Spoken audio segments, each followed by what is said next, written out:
Magluluto tayo ngayon ng halang-halang. Yes. Yung maanghang na manok. Parang Bicol Express pero manok naman ito gamitin natin. Native na manok. Galing sa aking manukan. Okay? So ito po yung ingredients natin. Ito po yung onion. And meron na po tayong ginger, luya. Yan, sili. Tsaka ito yung bell pepper. Yan, ito naman yung coconut milk. Yung first round, ito yung mas makapal. Yan, coconut milk na pangalawang round. Ito yung manok natin na marinated. Kagabi pa yan. And ito naman yung special pansahog natin, yung gulay. Okay? So, simulan na natin.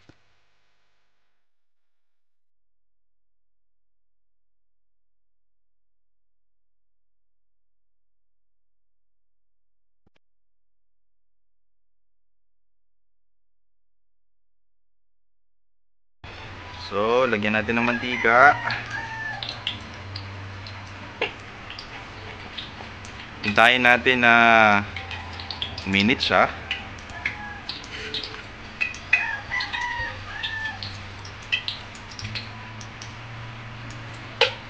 Minute na yan. So,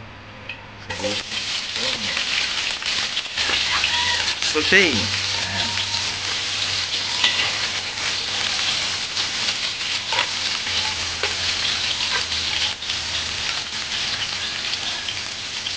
Next naman, medyo mabango na siya, mabango. Ito naman na luya.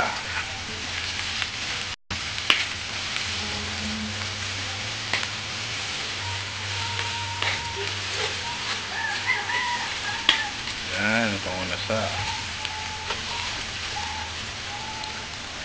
Next naman yung sili. Pampaanghang. Manghang na yung luya. Dagdagan pa natin ang anghang kasi gusto natin yung maanghang na halang-halang. Manok. Ito na yung manok na nakamarinate na kagabi.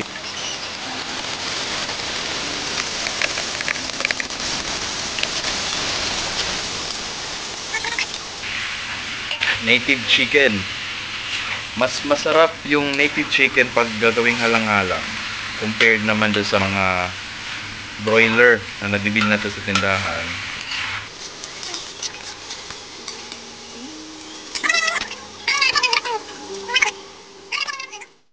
So hintayin muna natin ng ilang minutes mga kaibigan para naman ma-absorb ng manok yung lasa tsaka yung anghang. Yung importante yung anghang ng manok. Yan. Hintayin natin ilang minutes.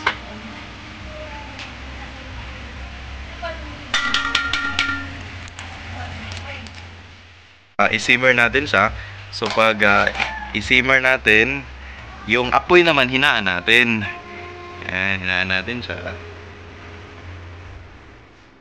So mga boss, after 2 to 3 minutes, check natin siya.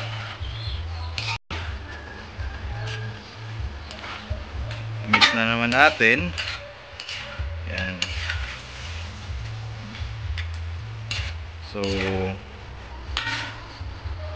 yung anghang niya nanunuot na sa laman. So next naman natin gawin is i-mix natin yung first round na gata or coconut milk. Ito. Yan. Nang 2 to 3 minutes na na-mix na natin yung gata, lakasan na naman natin yung apoy. Yan po. So takpan natin ito. Pakuluin natin ng another 2 to 3 minutes. So mga boss, ito na po siya. And lagyan natin ng kaunting asin. Hindi na kailangan maraming asin kasi nakamarinade na yung yung manok kagabi. Kaunti na lang yung pang flavor.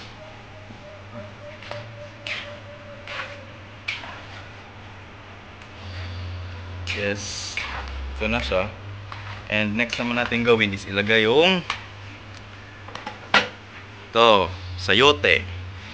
Or papaya, mas masarap pa rin yung papaya. Pero hindi kasi available yung papaya. In lieu of ano, papaya, sayote na lang.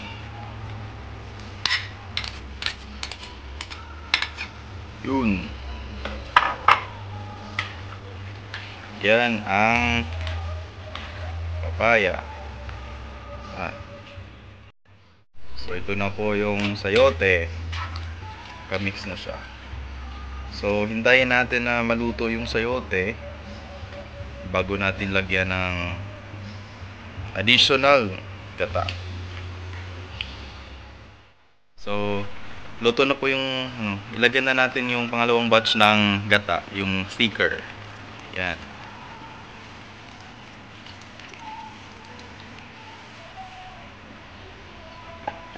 Yan.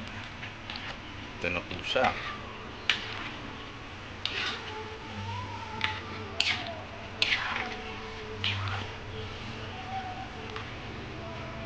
Painitin natin ng kaunti.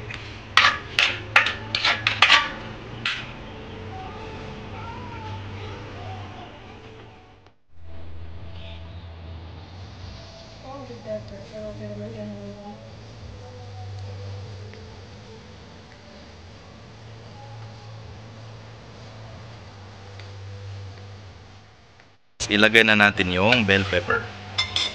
Ito po. Bell pepper. Yan. And then, diretso po natin siyang takpan para yung aroma ng halang-halang natin ma-maintain. Tapos na. Yung paghihintay natin. Buksan na natin yung aroma.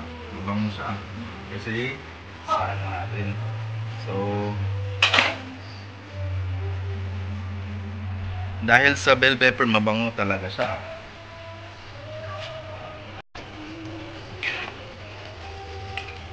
Lipat na natin dito.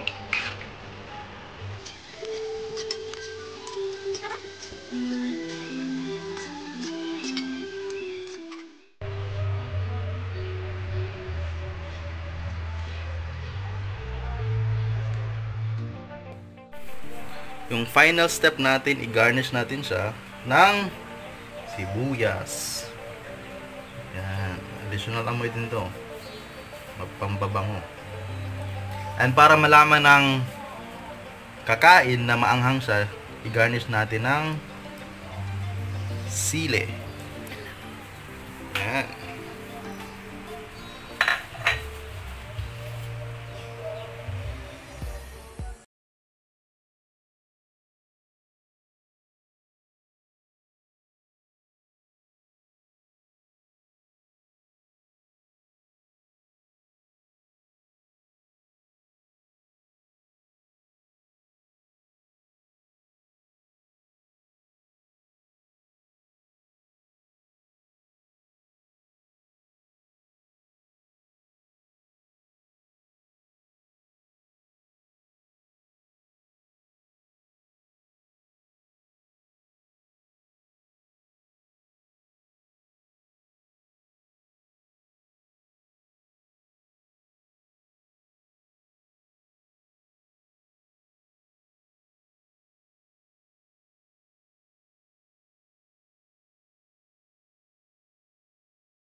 Teresa.